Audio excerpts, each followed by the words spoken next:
Assalamualaikum warahmatullahi wabarakatuh. Perkenalkan, nama saya Zahratul Marsha dengan NIM H10111231129. Di sini saya akan mempresentasikan hasil laporan praktikum saya dengan judul Pengaruh Pembelajaran Online terhadap Hasil Belajar Siswa, di mana presentasi ini untuk memenuhi tugas analisis data.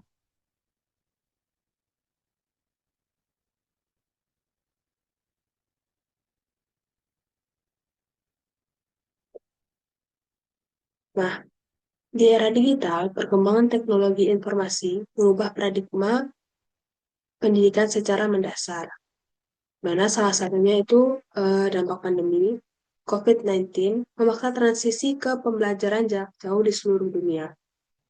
Akibatnya, kita mendapat tantangan baru, yaitu pertanyaan besar tentang efektivitas pembelajaran online terhadap hasil belajar. Nah, pada penelitian sebelumnya, didapat hasil positif, yaitu pada STM tahun baru, adanya peningkatan 13,4%. Kemudian pada SD Kristen Bintang Kasih, terdapat perbedaan signifikan antara pretest dan posttest. Dan kemudian pembelajaran daring dinilai sangat efektif. Kemudian hasil beragam yaitu pada SMK Negeri 1 Lamongan, terdapat dampak positif pada minat. Namun, tidak signifikan pada hasil belajar. Akibatnya, efektivitas dipengaruhi berbagai faktor. Nah, rumusan masalah dan tujuan. Nah, apakah pembelajaran online berpengaruh terhadap hasil belajar siswa? Terus sejauh mana pengaruhnya? Dan sehingga kita menganalisis kontribusi pembelajaran online dalam meningkatkan hasil belajar. Untuk mengidentifikasi faktor yang memengaruhi efektivitas pembelajaran online. Nah, kita langsung masuk ke metode penelitian. Pengumpulan data. Saya dapat data ini dari jurnal, mana jurnal tersebut didapat dari angket dari 83 responden siswa. Nah, metode analisis yang dilakukan yaitu regresi sederhana dengan perangkat lunak statistik.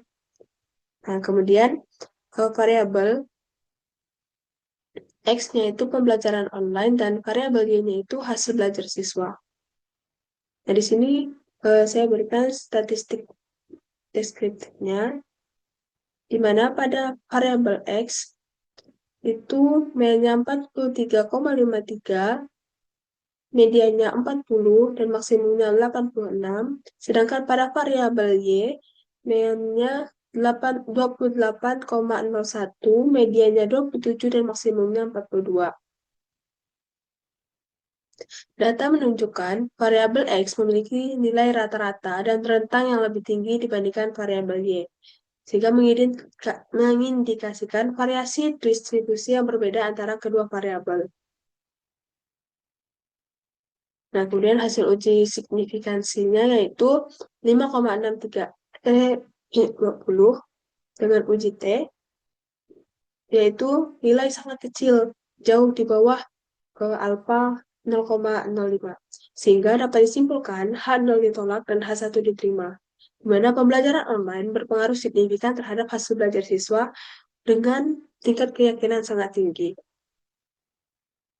Nah, di sini saya juga melakukan uji asumsi klasik, yaitu yang pertama saya melakukan uji normalitas dan Kolmogorov-Smirnov dengan signifikan 0,200 lebih besar dari 0,05, sehingga data residual berdistribusi normal. Kemudian saya melakukan uji autokorelasi dengan Darwin-Watson, di mana nilai Darwin-Watsonnya itu 2,61, sehingga 2,61 lebih besar dari 2,38.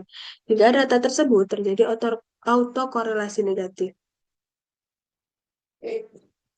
Kemudian saya melakukan uji homoskedastisitas dengan uji Glatzer, di mana p-value yaitu 0,47 lebih besar dari 0,05, sehingga tidak terdapat heteroskodastisitas.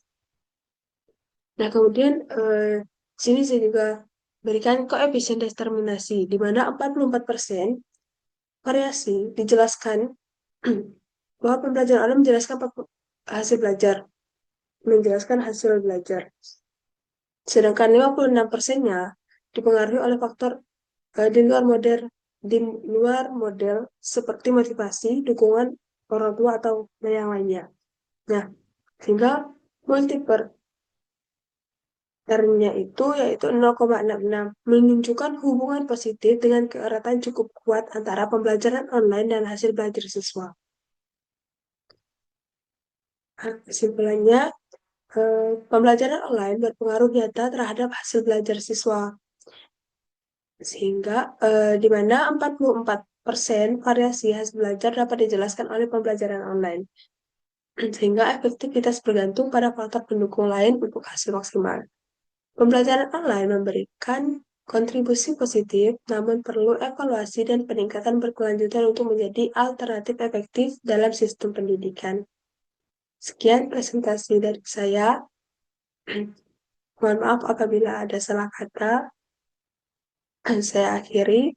Terima kasih.